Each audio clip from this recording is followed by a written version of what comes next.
어떤 기업의 형태를 고민하고 있다면 그거보다 어떻게 운영했을 때 우리의 조직이 활기를 갖고 그리고 정말 사회적으로 가치 있는 일을 해낼 수 있는지 그걸 생각하시는 게 맞아요. 그래서 혁신적 조직 모델, 혁신적 조직 모델 말만 많은데요. 어떻게 하는 것들이 어떤 프랙티스들이 있는지 좀 살펴볼까 해요. 네. 그래서 과거, 현재 그리고 앞으로 다가올 조직 모델을 얘기할 때 이런 얘기들을 많이 합니다. 예. 많이 하는 건 아니고요. 요즘 많이 이야기가 되죠. 혹시 그 유발 하라리의 사피엔스라고 하는 책 읽어보셨나요? 네. 표지만, 예. 표지만 보는 것만 해도 어딥니까? 네, 그럼요. 그죠? 표지를 본다는 건 매우 중요한 일이죠. 거기에 보면 인류의 역사를 쭉 설명해 놨어요. 네, 유발 하라리 같은 경우에는 3개 정도의 변곡점을 이야기합니다. 네, 기억하시나요 혹시? 네. 농업혁명을 얘기하고 있고요. 인류의 역사를 얘기하면서 그리고 산업혁명을 얘기하고 있고 마지막으로 인지혁명을 얘기하고 있어요. 네, 그 3가지 혁명을 거치면서 인류가 지금의 모습, 지금의 현재의 문명까지 왔다라고 얘기를 하거든요.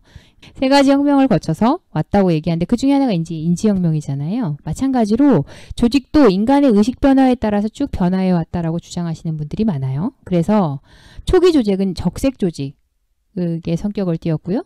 그 다음에 나온 조직이 호박색 조직, 그 다음에 오렌지 조직, 그린 조직, 청록 조직으로 갈 것이다 라고 얘기하는데 말 그대로 적색 조직과 호박색 조직이 나왔던 시절은 어떤 시절이겠어요? 네. 농업혁명이 일어났던 거와 맞물려요. 그리고 오렌지색 조직이 나오는 거는 산업혁명과 맞물리고요. 그린 조직, 청록 조직은 인지혁명과 맞물린다고 보셔도 돼요. 네, 이렇게 나왔다고 보는데 이 조직마다 특징이 있어요. 이런 색을 붙인 이유도 있고요. 그걸 조금만 볼게요. 적색 조직이라고 하는 조직은 이 그림만 봐도 어떤 느낌인지 느낌이 오시죠? 네, 굉장히 등치가 크고 아마 이게 그 코끼리 뼈 정도 되겠죠. 네, 그런 맘모스 뼈 정도 되는, 맘모스 아니군요. 하여튼 그런 걸 들고 작은 사람을 위협하는 네, 예, 그런 모습이 보이잖아요. 이 적색 조직들이 초기 조직의 모습, 우리가 조직을 구성했을 때 초기 조직의 모습이라고 보시면 되는데 이때의 키워드는 복종이었었어요. 이 조직을 구성하고 있는 키워드가요. 그래서 대부분 힘의 논리로 타인을 굴종시키는 그런 조직이었다고 보시면 되죠. 그런데 이 적색 조직은 이 적색 조직이 나타나면서 인류의 역사에서 노동의 분업이라는 게 나타났다고 보는 학자들이 꽤 많습니다. 그러니까 분업이라는 걸 하려면 누군가 위계적 권위를 가지고 있어야 되는 거예요. 그래야 일을 나누잖아요. 이렇게. 그죠? 그러니까요. 이런 조직이 나타나면서 분업이 등장했다라고 설명하시는 분들이 많습니다. 자, 그러면 이 조직은 지금 현대사회에는 안 남아있을까요? 남아있죠. 어떤 조직일까요? 아, 예. 네. 저에게 큰 웃음을 주시는 분들이 많습니다. 네. 그거랑도 있고요. 아주 똑같은 형태로 남아있는 게 대표적으로 마피아 조직이라고 얘기하는 조직들이 이 조직의 형태예요. 이해 가시죠?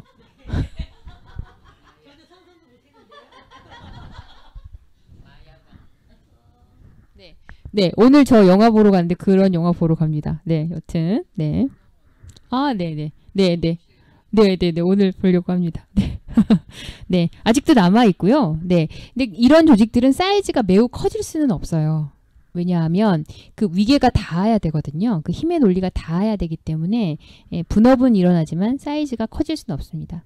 그 다음에 나타난 조직들을 우리가 엠버 조직이라고 얘기해요. 호박색 조직이라고 얘기하는데 이 그림 보시면 어떤 조직인지 감이 오시나요?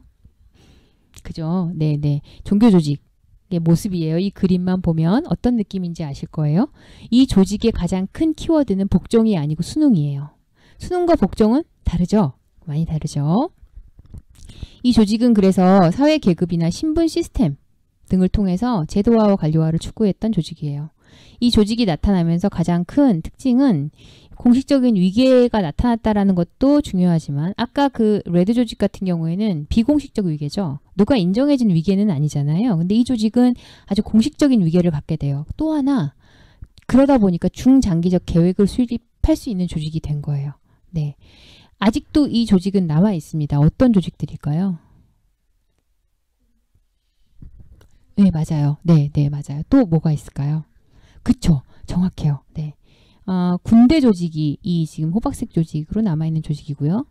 근데 그러면 호박색 조직은 인지 단계로 볼 때 낮은 단계의 조직이기 때문에 군대 조직을 호박색 조직에서 바꿔야 된다라고 하는 건 옳지 않습니다. 이 조직도 명확한 특징이 있는 조직이에요. 그리고 군대 같은 곳은요. 위계가 있어야 되는 조직 중에 하나예요. 모든 군인이 자기가 판단해서 전쟁에서요. 네, 막 이렇게 작전을 모두 다 각기 알아서 수행하면 안 되겠죠. 그죠? 그래서 위계가 있어야 되는 조직들도 있어요. 또 하나 지금도 남아있는 조직 중에 하나가 종교 조직이에요. 네, 종교 조직은 굉장히 위계가 명확한 조직이죠. 그죠? 그런 조직들이 아직 남아있죠. 이 다음에 나타난 조직이 산업혁명과 맞물려서 오렌지 조직이라고 얘기합니다. 이 그림 보시면 아시겠지만 어떤 그림 같으세요?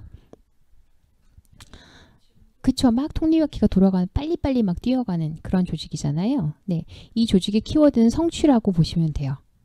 성취 조직이라고. 그래서 오렌지 조직이 강조하고 있는 키워드들은 혁신이나 책임성이나 능력들이에요. 이게 일반적으로 기업에서 말해지는 것들이죠. 그죠? 네. 그래서 조직을 기계라고 생각해요. 기계라고 생각해서 문제가 생기면 그 부분을 고치거나 그 부품을 버리거나 새로운 걸로 교체해서 다시 이 기계는 잘 굴러갈 거라고 생각하는 거죠. 이 기계 안에 들어와 있으면, 이 조직 안에 들어와 있으면 사람도 가끔은 인간도, 예, 그렇죠. 기계의 하나의 부품으로 보여질 수 있는 거죠.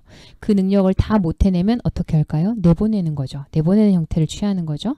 그리고 기계의 성능을 위해서라면 그게 단기적으로 쓰여져도 상관없다고 생각하게 되는 거죠. 그러면 우리가 상상할 수 있는 고용의 형태들도 나타날 수 있는 거예요.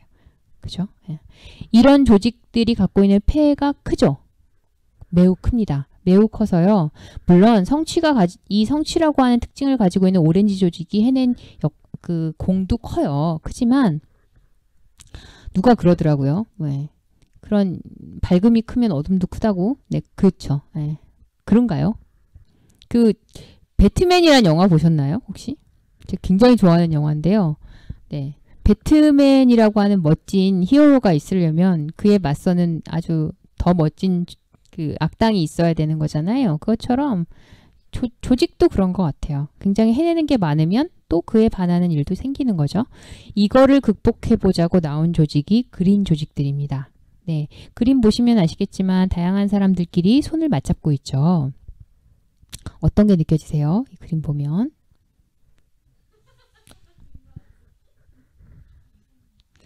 그래요?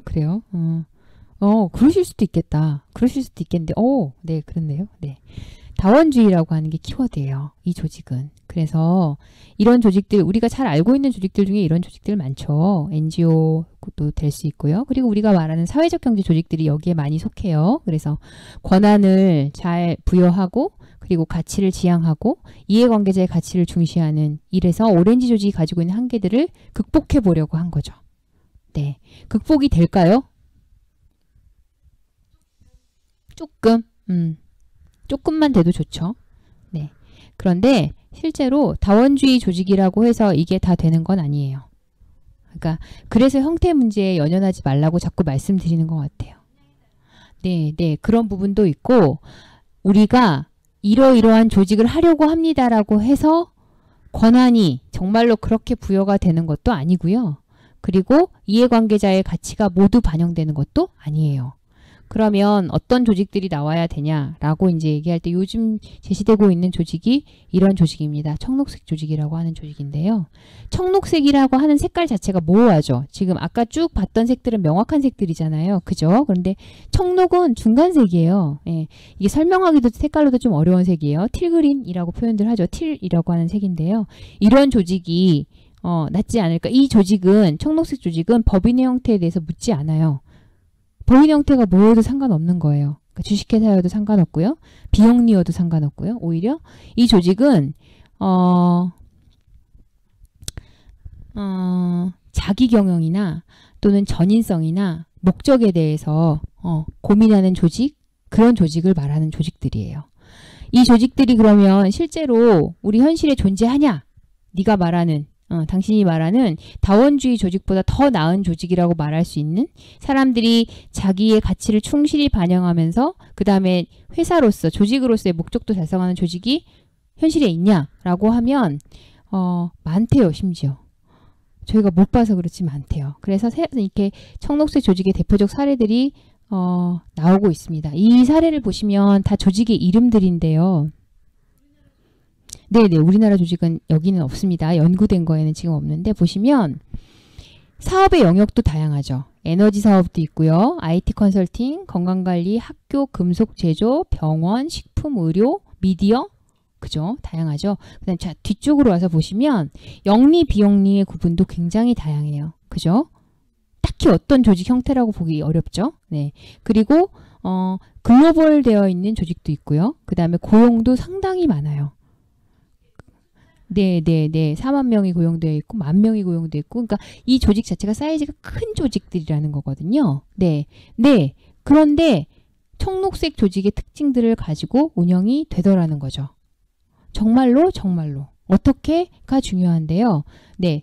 어떻게 얘기를 오늘 다 못할 것 같아요. 시간상. 그래서 다음 주에 공유경제 얘기하기 전에 이 조직들이 실제로 어떻게 운영되고 있는지 예시를 통해서 좀 살펴보면 좋을 것 같아요. 그래서 오늘은 강의는 여기까지만 하고요. 여기까지만 진행하고 질의응답 받는 시간 좀 갖고 마무리하는 게 더 좋을 것 같습니다. 네, 이 얘기를 재밌는 얘기들이기도 하고 선생님들한테 되게 인사이트를 줄 수 있는 얘기들이어서 운영 사례들을 쭉 살펴보면서 같이 얘기해보면 좋을 것 같거든요. 그래서 그거는 다음 시간에 하기로 하고요. 오늘 강의는 여기서 마무리를 하는 게 시간적으로 괜찮을 것 같아요. 그리고 궁금하신 것들 있으면 어제처럼 질문 받는 시간으로 해볼까 합니다. 네.